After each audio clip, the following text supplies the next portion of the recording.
बच्चू भाऊ आपल्या बरोबर आहेत. सर, अनेक आंदोलनं तुमची आम्ही बघितलेली आहेत. कधी तुम्ही सरकारमध्ये होते त्यावेळी देखील दिव्यांगांसाठी असेल किंवा महत्त्वाचे प्रश्न घेऊन तुम्ही आंदोलन केलेली आहेत. आजचं जे आंदोलन आहे जे सुरू आहे, नागपुरात सुरू आहे, काय या आंदोलनातून काय फलश्रुती मिळावी आपली अपेक्षा आहे? सरकारने एक पाऊल मागे जाऊन अनेक गोष्टी सरकार करू शकतंय. 22 मुद्दे आहे, दिव्यांग आहे, मेंढपाळ, मच्छीमार वगैरे, शेतमजुरांचा पण विषय आहे. मला असं वाटतं सरकारनं सकारात्मक, आम्ही ज्या मागण्या केल्या ते नाकारू शकत नाही, लक्षात घ्या. हा काही कारणं सांगू शकेल, पण आमच्या मागण्या विनाकारण आहे का तर कोणी असं म्हणू शकत नाही, ते नाकारू शकत नाही. नाकारू शकत नाही तर फक्त आता निर्णय क्षमता पाहिजे त्यांची, त्याच्याबद्दल आपली आपुलकी पाहिजे आणि तो चांगुलपणा झाला तर या मागण्या चुटकीभरासारख्या मिटून जाईल.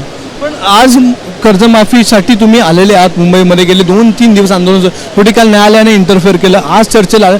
तुम्ही काय तयारी करून आलेले आहात? म्हणजे काय मुद्दे, कोणते मुद्दे, किती, नाही गणित तर तुम्ही देखील केलं असेल की किती कर्जमाफी करायला किती पैसे लागतील किंवा काय, ते देखील आकडे ठेवतील की नाही नाही आमच्याकडे एवढे पैसे नाहीत किंवा व्हॉट एव्हर, जे काय तुमची तयारी कशी आहे? 35 ते 40 हजाराच्या वरती लागेल, 10-15 हजार इकडे तिकडे राहू शकतो.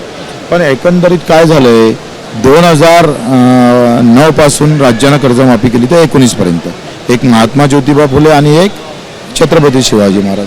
आता हे 10-11 वर्ष निघून गेले. आता राहिले किती? 20, 21, 22, 23, 24 आणि एक 2008 आणि 7चा सुटला होता, केंद्रानं माफ केला. ते या वर्षातले सगळे कर्ज श्रीमंत शेतकऱ्याला बाजूला काढून गरीब शेतकऱ्याचं संपूर्ण कर्जमुक्ती होऊ शकते, फक्त गरीब. आता या गरीबातला कोणा कोऑपरेटिव्हमधून कर्ज घेतलं असेल, कोणी खाजगी बँकेतून घेतलं असेल, कोणी पतसंस्थेतून घेतलं असेल तर ते त्यांना घ्यावं, कोणी पॉली हाऊससाठी घेतलं असेल ते पण घेतलं पाहिजे. मुख्यमंत्री तर म्हणाले होते की आम्ही कर्जमाफी करू किंवा आम्ही आणि ही योजना लावू, ती योजना लावू. तुम्ही गावागावात फिरलेले आहात, तुम्ही शेतकऱ्यांबरोबर बसताय, उठताय, काय वाटतंय आता या घडीला शेतकऱ्यांची अवस्था काय? तुम्ही सांगा, पीक पाणी सगळं गेलं, हमी भाव दिला नाही. इतर राज्यामध्ये भावांतर योजना आहे, इथे ते पण चालू नाही. तेलंगणा बगर दुष्काळाचं एकरी 5,000 रुपये सगळ्याच पिकाले देते आणि आमचं सरकार देत नाही. आता याच्यामुळे भावातही मेला आणि नैसर्गिक आपत्तीमध्ये मेला. तुमच्या अंगावर 2 लाख आहेत, तुम्ही तरतूद करताय का इकून काढू तिकून काढून हे फेडू. आता शेतकऱ्यावर काय अवस्था आहे, पीक गेल्यानंतर काय माती विकणार आहे का तो कर्जमुक्तीसाठी? आता त्याला पर्याय नाही आहे. त्याच्यामुळं तुम्ही हात समोर केला पाहिजे, कर्जमुक्ती केली पाहिजे. एक प्रश्न विचार असं वाटतं, तुम्ही मागच्या मंत्रिमंडळात ज्यावेळी एकनाथ शिंदे मुख्यमंत्री, तुम्ही होतात मंत्रिमंडळ, हां, पण राज्यमंत्रीपदाचा तुम्हाला दर्जा होता, दिव्यांग मंत्रालय आपल्याकडे होतं, तुम्ही बघितलेले आहे की कशा प्रकारे राज्य सरकार हे पेपरवर खेळतं किंवा राज्य सरकार जे प्रशासकीय भाषा वापरतं त्यातून आंदोलकांच्या हातामध्ये किती मिळतं तुम्हाला देखील माहिती आहे. मग अशा वेळी एक प्रशासकीय देखील तुमच्याबरोबर एखादा व्यक्ती किंवा ज्याची तयारी संपूर्ण असेल या खेळामध्ये अडकणार नाही असं कोण आहे? म्हणजे खेळामध्ये अडकणार नाही म्हणजे आता मराठा आंदोलन झालं, मराठा आंदोलनाच्या नंतर गरज नाही. कसं आहे, हे सोपे सापे विषय आहे, अर्थकारणाशी संबंधित आहे. त्याच्यानं त्याचा अभ्यास करूनच आम्ही सगळं आलेलो आहोत.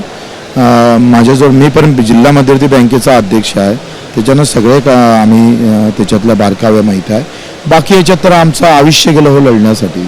त्याच्यानं मला असं वाटतं का शेतकऱ्याला थोडं सांगावं लागतं किती इंचावर बियाणं टाकावं लागतं म्हणून. एकनाथ शिंदे मुख्यमंत्री असते तर आता ही वेळ आली असती? मला वाटतं का ते अधिक सकारात्मक झालं असतं. ते स्वतः शेतकरी आहेत म्हणून काय स्वभाव असतं, मी ग्रामीणमधून आलो तर मला ग्रामीणची चिंता असतं, शहरामधून आलो तर शहराची चिंता असते. शेवटचा प्रश्न विचारतो, आज तुम्ही चर्चा कराल, सगळं होईल, त्यानंतर सरकारची जी भूमिका असेल सकारात्मक असेल तर तुम्ही जल्लोष कराल, जर नकारात्मक भूमिका असेल तर पुढचं पाऊल काय असेल? ते आंदोलन करू, आक्रमक करू. हो, धन्यवाद सर आमच्याशी बातचीत केल्याबद्दल. तर बच्चू भाऊ होते आपल्याबरोबर, जे आंदोलनाच्या संदर्भात आणि आजच्या संपूर्ण या बैठकीसंदर्भात माहिती देत होते. एक महत्त्वाचं बोलले, जर एकनाथ शिंदे हे मुख्यमंत्री असते तर ते अधिक सकारात्मक असते या कर्जमाफीच्या संदर्भामध्ये. त्यामुळे कुठे ना कुठे आज पुन्हा एकदा या संपूर्ण आंदोलनाच्या वातावरणामध्ये, राजकीय वातावरणामध्ये सरकार मुख्यमंत्री देवेंद्र फडणवीस असताना काय नेमकं शेतकऱ्यांच्या पदरात टाकतं हे बघणं महत्त्वाचं असणार आहे. कॅमेरामन विजयसह अक्षय भाटकर, एबीपी माझा, मुंबई. एबीपी माझा, उघडा डोळे बघा नीट.